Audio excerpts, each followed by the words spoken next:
নমস্কার, উত্তরণ স্টাডি সেন্টারের অফিসিয়াল ইউটিউব চ্যানেলে আপনাদের স্বাগত জানাই।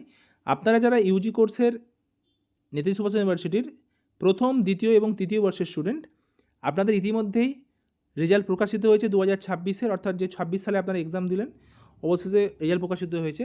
অনেকে রেজাল্ট চেক করতে পারছেন, কোনো অসুবিধা নেই, পাস করে গেছেন, তাতেও কোনো অসুবিধা নেই। কিন্তু অনেকে রেজাল্ট চেক করতে গিয়ে আরে দেখাচ্ছে বা তাদের রেজাল্ট চেক করতে পারছেন না বা ডাউনলোড হচ্ছে না। তো তাদের জন্য তারা কী করবেন পরবর্তীতে এবং এই সমস্যার সমাধান কীভাবে করবেন, সে বিষয়ে আমরা এই ভিডিওর মাধ্যমে বিভিন্ন বিস্তারিত আলোচনা করব। তো আপনারা ভিডিওটি প্রথম থেকে শেষ পর্যন্ত দেখুন। তো তার আগে একটি কথা, আপনারা যারা আমাদের চ্যানেলের নতুন ভিউয়ার্স, চ্যানেলটি সাবস্ক্রাইব করেননি, অবশ্যই চ্যানেলটি সাবস্ক্রাইব করে নিন। আমরা নেতাজি সুভাষ ইউনিভার্সিটির সমস্ত ধরনের আপডেট এই ইউটিউব চ্যানেলের মাধ্যমে সবার প্রথম উপস্থাপন করে থাকি। তো চলুন ভিডিও শুরু করা যাক।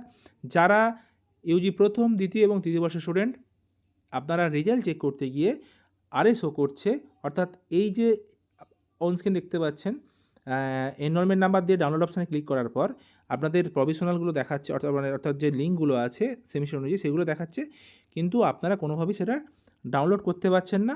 অর্থাৎ নিচে লেখা আছে ইউ আর রিপোর্টেড এগেনস্ট, অর্থাৎ আরে হয়েছে। তারা কি করবেন সেটাই আমরা এই ভিডিওর মাধ্যমে বলবো পরবর্তীতে, বা এই সমস্যার সমাধান কীভাবে করবেন। তো দেখতেই পাচ্ছেন যে যাদের আরে হয়েছে তারা কোনোভাবেই রেজাল্ট ডাউনলোড করতে পারছেন না, ঠিক আছে। তো যেসব শিক্ষার্থীদের আরে বা রিপোর্টের এগেনস্ট হয়েছে তাদের জন্য এই তথ্যগুলি। আরে যাদের প্রদর্শিত হচ্ছে তারা অনলাইন কোনোভাবেই রেজাল্ট ডাউনলোড করতে পারবেন না বা দেখতে পাবেন না, ঠিক আছে। এর পরবর্তীতে যাদের আরে অলরেডি হয়ে গেছে, চিন্তা করার কোনো কারণ নেই, প্রবলেম সলভ হয়ে যাবে। শুধু স্টেপগুলো ফলো করুন, বা ইউনিভার্সিটি যেটুকু ইনস্ট্রাকশান দিচ্ছে বা আমরা এই ভিডিওর মাধ্যমে যেটুকু বলছি ভালো করে মন দিয়ে শুনুন, তাহলে কিন্তু ইজিলি আপনার এই প্রবলেমটা সলভ হয়ে যাবে, ঠিক আছে। কোনো এটা জটিল বিষয় নয়, এটা অনেক স্টুডেন্টের ইউনিভার্সিটি করে, কিন্তু কিভাবে ওভারকাম করবেন সেটাই এখন বড় বিষয়।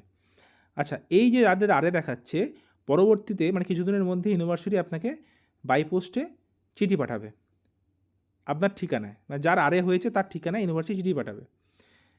এই চিঠিতে আপনার কারণ হিসাবে আপনি আরে হয়েছে আপনার রেজাল্ট সেটা উল্লেখ থাকবে, এবং আপনাকে আপনার গার্জেন সহ বা অভিভাবক সহ আপনার সমস্ত ডকুমেন্টস নিয়ে গিয়ে, সমস্ত মিনস হচ্ছে নেতাজি সুভাষ ইউনিভার্সিটি যেটুকু ডকুমেন্টস পেয়েছেন, এনরোলমেন্ট সার্টিফিকেট, অ্যাডমিট কার্ড বা প্রিভিয়াস ইয়ার রেজাল্ট যদি থাকে, এগুলো নিয়ে আপনাকে ইউনিভার্সিটি যেতে হবে নির্দিষ্ট সময়ে নির্দিষ্ট দিনে। সেটা হচ্ছে এক্সাম কন্ট্রোলার অফিস, গড়িয়াহাট গোলপার্কে, ঠিক আছে। ওখানে উপস্থিত হতে হবে, এবং এই অভিযোগের বিরুদ্ধে, যেহেতু আপনার বিরুদ্ধে আরের অভিযোগ আছে, সেই অভিযোগের ভিত্তিতে আপনাকে ইউনিভার্সিটি এক্সাম কন্ট্রোলার বা কোনো প্রফেসর আপনাকে তিরস্কার করবে, অর্থাৎ ভর্ৎসনা করতে পারে বা করবে যে আপনি ভুল করেছেন, এটা কেন করেছেন, ইউনিভার্সিটির দুর্নাম তো। এবার মনে হচ্ছে আপনার আর এটা কেন হলো। দেখুন, এক্সাম চলাকালীন আপনি নিশ্চয়ই কোনো রকম ম্যাল প্র্যাকটিস বা টুকলির সহায়তা নিয়েছেন, বা এই ধরনের কোনো অভিযোগ না থাকলে আপনি নিশ্চয়ই কোনো কারণে এক্সামের যে এক্সামিনার আছে, পরীক্ষক আছেন, বা ওনার সাথে আপনি কোনো রকম তর্কে বিতর্কে জড়িয়েছেন, তাই আপনার খাতা আরে হয়েছে, ঠিক আছে। তো যে কোনো একটা কারণ নিশ্চয়ই আপনার আছে, তাই আপনার খাতা আরে হয়েছে।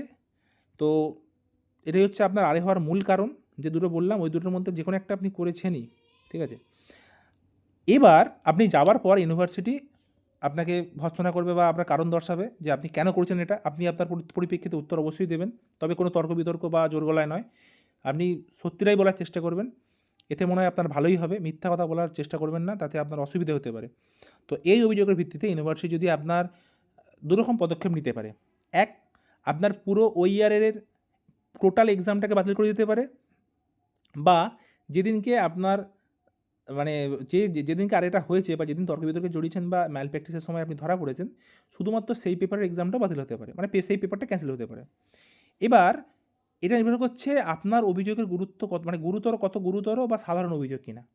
যদি ইউনিভার্সিটি মনে করে আপনার অভিযোগ কোনো গুরুতর নয়, অতি সাধারণ অভিযোগ, বা আপনি সেই ভুলটা স্বীকার করেছেন বা নিজে অনুতপ্ত, এই ধরনের যদি হয়, বা ইউনিভার্সিটি সিদ্ধান্ত নিতে পারে শুধুমাত্র যে পেপারের দিনকে আরে হয়েছে শুধু সেই পেপারটাই বাতিল করবে।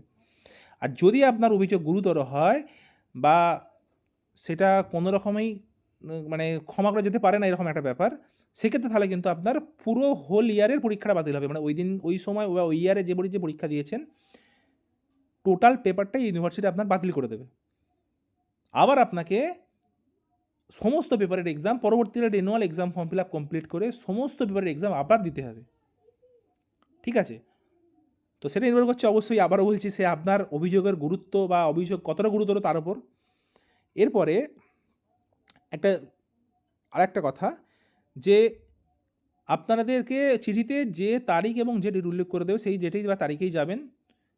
অন্যথায় কিন্তু আপনার রেজিস্ট্রেশনটা পর্যন্ত বাতিল হয়ে যেতে পারে। মানে বারবার আপনাকে নোটিশ দিয়ে রাখছে, একবার দুবার আপনি যাচ্ছেন না, সেক্ষেত্রে কিন্তু আপনার পুরো রেজিস্ট্রেশনটা বাতিল করে দেবে। রেজিস্ট্রেশন একবার যদি বাতিল হয়ে যায়, সেটা কিন্তু খুব সমস্যা। আপনি নেতৃত্ব ইউনিভার্সিটি থেকে কোনোদিনও কোনো কোর্স করতে পারবেন না। ঠিক আছে? তাই আপনার সেই ডেটেই যাবেন, সেই সময়েই যাবেন। আচ্ছা, এই বিষয়ে যখন আপনাকে ডাকা হবে ইউনিভার্সিটিতে এক্সাম কন্ট্রোলার অফিসে, অবশ্যই শিক্ষকদের সাথে বা অভিভাবকদের, মানে প্রফেসরদের সাথে বা এক্সাম কন্ট্রোলার ম্যাডামের সাথে ভালো ব্যবহার করবেন, সহযোগিতামূলক আচরণ করবেন, নাহলে কিন্তু আপনার রেজিস্ট্রেশনটা বাতিল হয়ে যেতে পারে। ঠিক আছে? তো এই নিয়ে ভয় পাওয়ার কিছু নেই। আর যেহেতু হয়েই গেছে, সেই প্রবলেম সলভ করতে হবে সেই ইউনিভার্সিটির নির্দেশ বা নোটিফিকেশন অনুযায়ী, বা আমরা যেটা আপনাকে এই ভিডিওর মাধ্যমে বললাম, সেটা মেনে নিয়ে বা সেটা ফলো করে আপনি পরবর্তী পদক্ষেপগুলো নিন। অপেক্ষা করুন, ইউনিভার্সিটির নোটিশ আপনার বাড়িতে বাই পোস্টে নোটিশ আসবে বা চিঠি আসবে। তো এর মধ্যে একটি কথা, আপনারা যারা ইউজি কোর্সের প্রথম, দ্বিতীয় এবং তৃতীয় বর্ষের স্টুডেন্ট, আপনারা যদি আপনাদের নোট সাজেশন অ্যাসাইনমেন্টের প্রয়োজন হয়, আপনারা আমাদের প্রতিষ্ঠানে যোগাযোগ করতে পারেন। আমরা উত্তরণ স্টাডি সেন্টার, একটি গভর্নমেন্ট রেজিস্টার্ড এবং আইসো সার্টিফাইড ইনস্টিটিউশন। আপনাদের ফোন নাম্বারগুলি হলো 9800313025 এবং 8167093025। তো নোট সাজেশন প্রয়োজনে যোগাযোগ করতে পারেন। আর আবারও বলছি, এইটা নিয়ে কোনো রকম চিন্তিত হওয়ার কারণ নেই। প্রবলেম যেহেতু হয়েছে, সলভের রাস্তা আমরা বলে দিলাম এবং ইউনিভার্সিটি পরবর্তী পদক্ষেপ নিয়ে আপনার এই প্রবলেম সলভ করে দেবে। এইখানে ভিডিওটি শেষ করলাম। সকলে ভালো থাকুন, সুস্থ থাকুন।